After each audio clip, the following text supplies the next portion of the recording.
You're about to learn how to quickly solve this integral by breaking it up into parts. And stick around until the end of the video because I'm going to show you those ninja tricks so that on your AP exam you can crush it like a ninja. Let's go ahead and get started. When you have a problem like this, the first thing I want you to recognize is, okay, let's go ahead and factor the denominator and see if any terms cancel with the top. Because if they don't, like in this example, you'll want to next look at the degree of the top and the bottom. So the numerator has a degree of 1 and the denominator has a degree of 2 because the highest order polynomial terms have 1 and 2 respectively. So with a problem like this, because we can't really simplify it further, because the denominator has a higher degree, we're going to want to use what's called the partial fraction decomposition method. And what this means is we want to be able to rewrite the original fraction we're given in such a way that it's the sum of simpler fractions to work with. So on the right-hand side, I don't know what those numerators are going to be yet. So I'm going to call them A and B. And for each one, notice that its denominator is one of the two factors from the denominator on the left. Now, this becomes a simple algebraic problem because if I were to go ahead now and multiply both sides by x minus 3 times x plus 2 from the left, it becomes simple because you'll have x minus 3 over x minus 3 for the A term and x plus 2 over x plus 2 for the B term. So you have some cancellation going on here, and this is a lot easier to work with.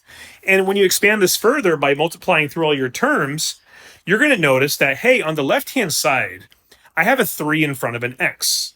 This means that on the right-hand side, I can group all terms that have an x in front, so in other words, A and B, so that their sum, we know, must equal 3. And similarly, the constant on the left-hand side is 11, right? And so on the right-hand side, when you add all the terms that don't have an x in front, we know that 2a minus 3b must equal 11.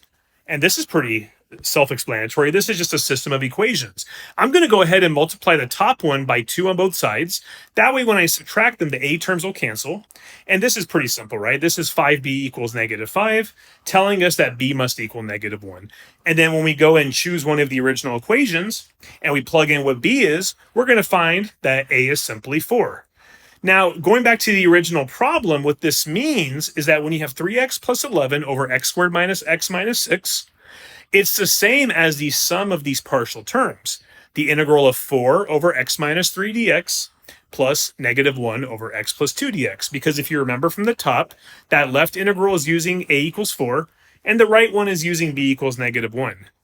Now, what I would recommend here, in case you don't see this answer by inspection quickly, just go ahead and factor out the numerator because we can use the rule of integral here so that you have 4 times the integral of dx over x minus 3, and I'll factor out the minus 1 on the right-hand side as well, and that's a simple integral of dx over x plus 2. And now it should be more obvious that this is a U-substitution, and for each one, I can basically let u equal the denominator, which is going to be x minus 3 on the left integral and x plus 2 on the right, so that du will simply just be dx, and we can use substitution, giving you this final result.